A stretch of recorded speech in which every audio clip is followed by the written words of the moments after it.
Una pong pahayag ng Davao City Police kuno nga ay handa silang makipag-ugnayan sa Senate Sergeant at Arms tungkol nga sa issue ni Kibuloy, sa pagka-aresto or pag-aresto kay Kibuloy.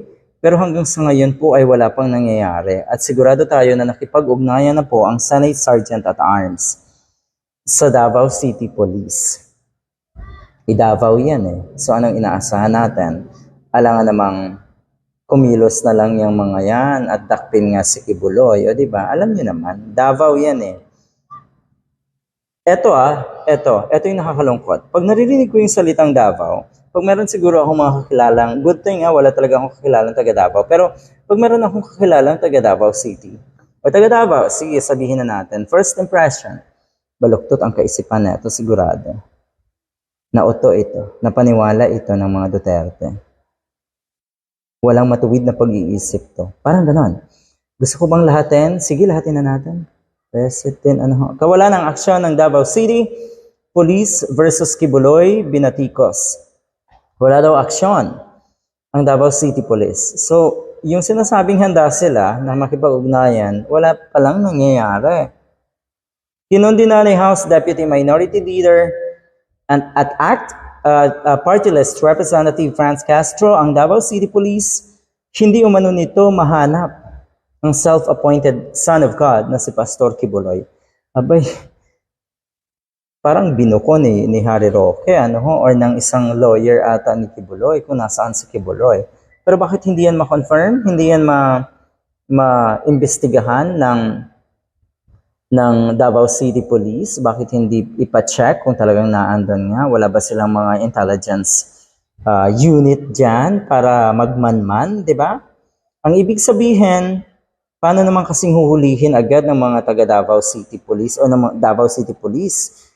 Ay ang kanilang huhulihin ay siguradong malaking tao dyan sa Davao, siguradong kilala ng karamihan sa mga pulis dyan, ay talagang mahirapan. Okay? Talagang mahirapan. Mahihirapan ang taong bayan na umasa na madaling madakip etong most wanted na ito ng FBI. Hindi umano nito mahanap nga ang self-proclaimed Son of God na si Pastor Apollo Kibuloy. Pero yun nga, ang sabi, etong si Kibuloy ay naandyan lang sa kanyang palasyo, naandyan lang sa kanyang kaharian sa Davao City. So sigurado tayo, alam ng mga taga Davao City or mga ng Davao City Police kung saan etong si Kibuloy. Yun lang, hindi kasi pwedeng agad-agad. Tinitimbang din siguro na itong Davao City Police kung ano ang mangyayari sa kanila sakaling ang ma-aresto nila itong si Kibuloy. Diyos ko, nakakalungkot. Sinabi ni Castro na kung nagagawang hanapin ng mga pulis ang mga aktivista ay ipinagtataka naman ito kung bakit hindi umano mahanap si Kibuloy na nahaharap sa patong-patong na kaso. So alam na, di ba? Totoo. Napakadali nilang or kumikilos sila pag ang kanilang target ay yung mga aktivista na, well, wala naman talagang, kung titignan natin, may katuwiran sa kanilang mga pinaglalaban, di ba? Kamakailan ay naglabas ng arrest warrant ang Senado at Kamara de Representantes laban kay Kibuloy matapos itong hindi sumipot sa mga pagdinig kahit pa naglabas ng sabina ang dalawang kapulungan. So yon, ang ibig sabihin planchado na sana. Siguradong nakipag-coordinate na rin ang Senate Sergeant at Arms. Pero yun nga, mukhang malamya itong Davao City Police. Matatandaan na naglabas ng audio message si Kibuloy kung saan inamin nito na siya ay nagtatago dahil nanganganib umano ang kanyang buhay. Yun yung nakakatawa, nanganganib ang kanyang buhay. Talaga lang.